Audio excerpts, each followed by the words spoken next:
আগামী ১০ March family card বিতরণ কার্যক্রম উদ্বোধন করবেন প্রধানমন্ত্রী তারেক রহমান। সোমবার প্রধানমন্ত্রী প্রেস উইংয়ে তথ্য নিশ্চিত করেছে। এক বার্তায় প্রেস উইং জানায়, প্রাথমিকভাবে ১৩টি জেলায় একটি করে ওয়ার্ডে এই কার্ড বিতরণ করা হবে। বিএনপির অন্যতম নির্বাচনী ওয়াদা ছিল ফ্যামিলি কার্ড কর্মসূচি। সরকার গঠনের পরপরই অগ্রাধিকার ভিত্তিতে এই কর্মসূচি শুরুর উদ্যোগ নেওয়া হয়।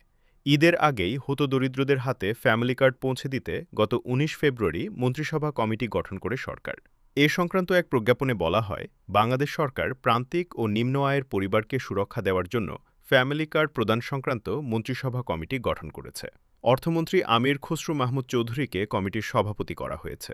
তার নেতৃত্বে এই কমিটিতে ১৪ জন সদস্য রয়েছেন। কমিটির সদস্যরা হলেন সমাজ কল্যাণমন্ত্রী doctor AZ M Zahid Hossain, উপদেষ্টা রাশেদ আল মাহমুদ তিতুমির, স্থানীয় সরকার প্রতিমন্ত্রী, সমাজ কল্যাণ প্রতিমন্ত্রী, উপদেষ্টা মাহদি আমিন, উপদেষ্টা রেহান আসিফ আসাদ, মন্ত্রিপরিষদ সচিব, মহিলা ও শিশু বিষয়ক মন্ত্রণালয়ের সচিব, নির্বাচন কমিশন সচিব, অর্থ সচিব, তথ্য সচিব, স্থানীয় সরকার সচিব, পরিকল্পনা সচিব ও সমাজ কল্যাণ সচিব।